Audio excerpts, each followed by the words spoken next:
Innal hamdalillah wassalatu wassalamu ala Rasulillah wa ala alihi wa ashabihi ajma'in, amma ba'd.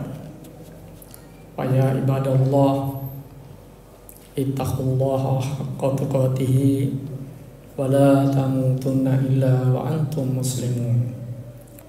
Alhamdulillah, kita bersyukur kehadiran Allah Subhanahu wa taala karena begitu banyak nikmat yang diberikan Allah Subhanahu wa taala kepada kita.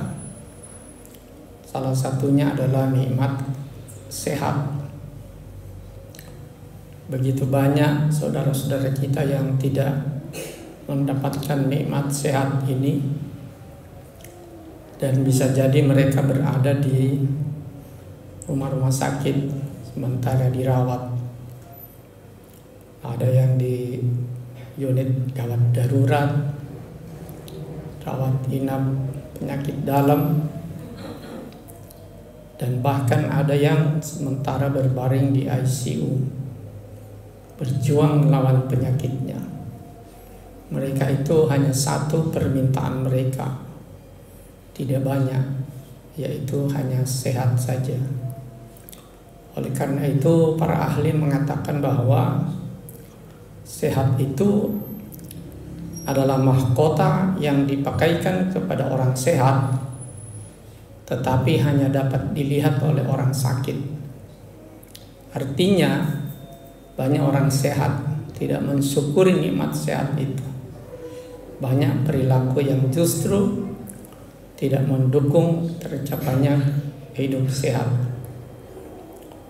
Kaum muslimin jamaah Masjid An-Nur Kecamatan Kabila yang berbahagia, Allah Subhanahu wa taala di dalam Al-Qur'an surat Ali Imran ayat 133 dan 134 berfirman, "Fasari'u ila maghfiratin mir rabbikum wa jannah arduhas samawati wal ard uiddat lil muttaqin."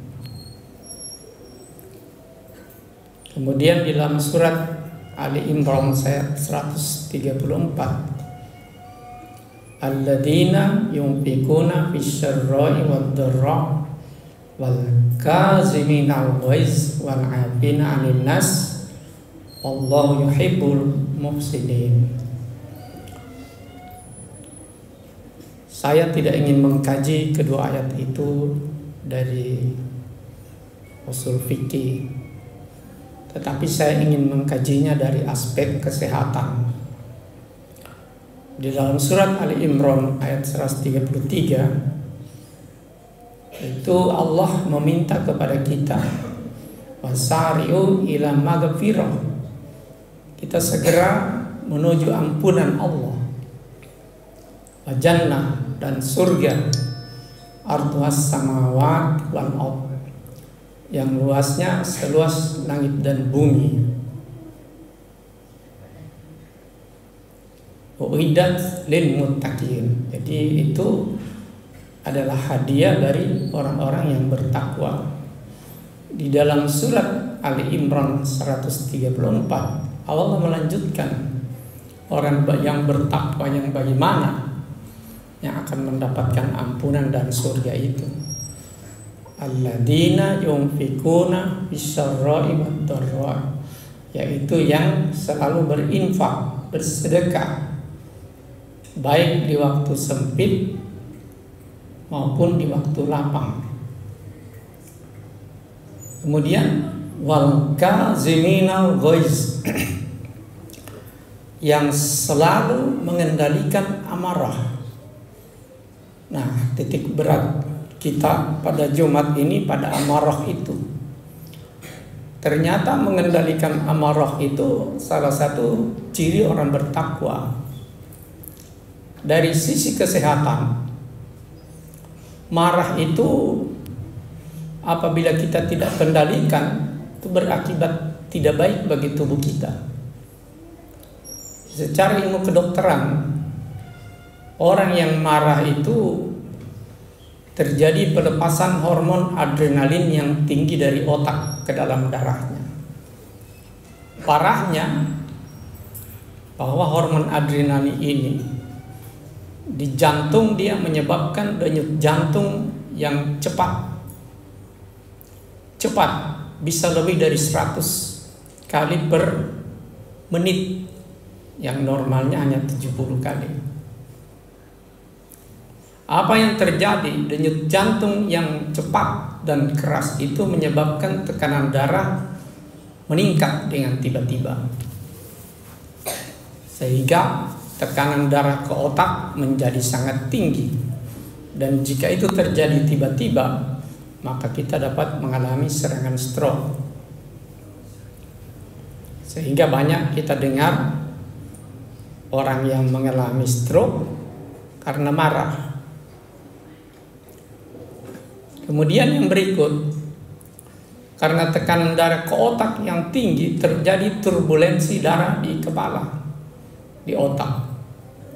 Akibatnya apa? Metabolisme otak kita terganggu dan otak tidak menjadi rasional, irasional, tidak rasional lagi. Tandanya apa?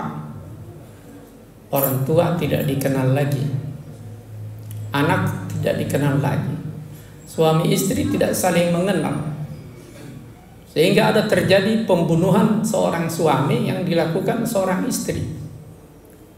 Istrinya marah karena suami tidak melaporkan tunjangan gaji ke-13. Istri marah, emosi, adrenalin meningkat, otaknya tidak rasional, suaminya tidak dikenal lagi. Dia mengambil bensin dan disiramkan kepada suaminya, dibakarnya suaminya itu hanya karena marah.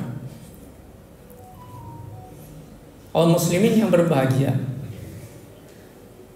adrenalin yang tinggi di lambung itu menyebabkan pelepasan asam lambung yang tinggi. Akibatnya orang marah sakit perut terasa pedih. Kemudian denyut jantung yang keras, aliran darah ke tungkai dan lengan juga banyak. Akibatnya tangan dan kaki menjadi ringan, sehingga orang marah mudah memukul, menendang, melempar, menempeleng, apa saja yang ada di depannya ditendang, meja dibanting, karena tangannya dan kakinya terasa ringan. Dan bisa dibayangkan, akibat marah itu lebih hebat daripada penyebab marah itu sendiri. Hanya karena persoalan gaji 13, mungkin 4 jutaan, penyebabnya akibatnya lebih tinggi dari penyebab marah itu sendiri. Kaum muslimin yang berbahagia, para ahli membagi marah itu atas 4 golongan. Ada golongan pertama, ada orang marah. Golongan yang pertama, ada orang yang cepat marah tapi cepat hilang. Nah, sedikit-sedikit marah. Orang bilang sumbunya pendek, cepat tersulut amarah. Tetapi kalau dia marah, cepat hilangnya. Ini sebetulnya bagus juga apabila marah itu ditujukan kepada hal-hal yang sifatnya konstruktif, membangun. Orang tua kita biasanya tipe golongan ini, mudah marah kepada anaknya tapi cepat hilang, tidak berdendam. Golongan yang kedua, ada orang yang mudah marah, lama hilangnya.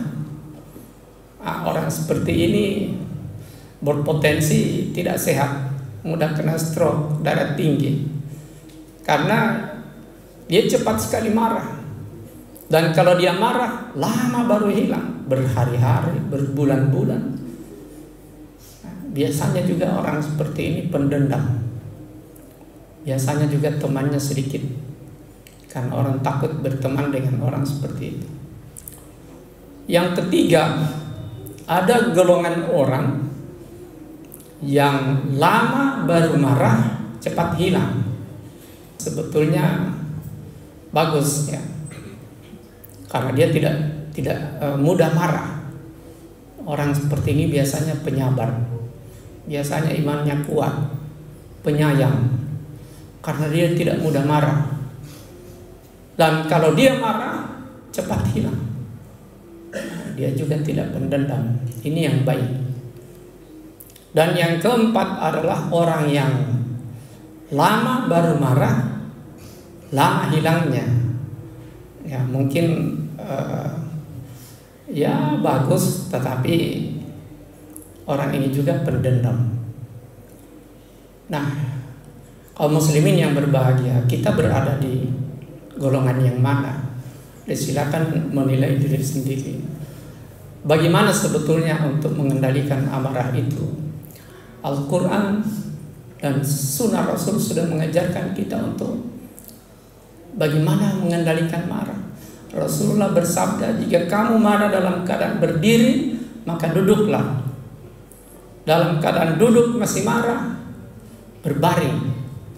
Berbaring masih marah, berwudu. Sholat 2 rakaat. Kenapa berwudu? Karena air yang dingin bisa memadamkan api amarah. Dan kalau kita sudah sholat, maka segala sesuatu masalah kita serahkan sepenuhnya kepada Allah Subhanahu wa taala.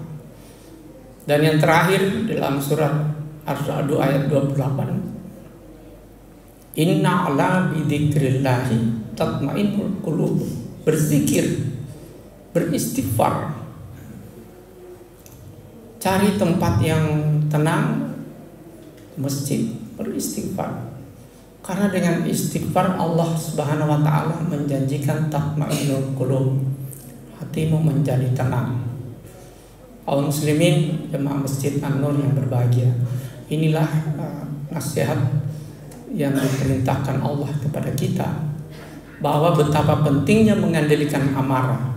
5 menit kita marah, berapa umpatan, cacian, makian, hinaan yang keluar dari mulut kita. 5 menit saja kita marah. Oleh karena itu, dengan mengendalikan amarah, begitu banyak yang dapat kita hindarkan akibat dari marah itu sendiri. Barakallahu li wa lakum fil Qur'anil Karim wa nafa'ni wa iyyakum bima fihi minal ayati wa dzikril hakim. Taqabbal minna minkum tilawatahu innahu huwas samiul alim.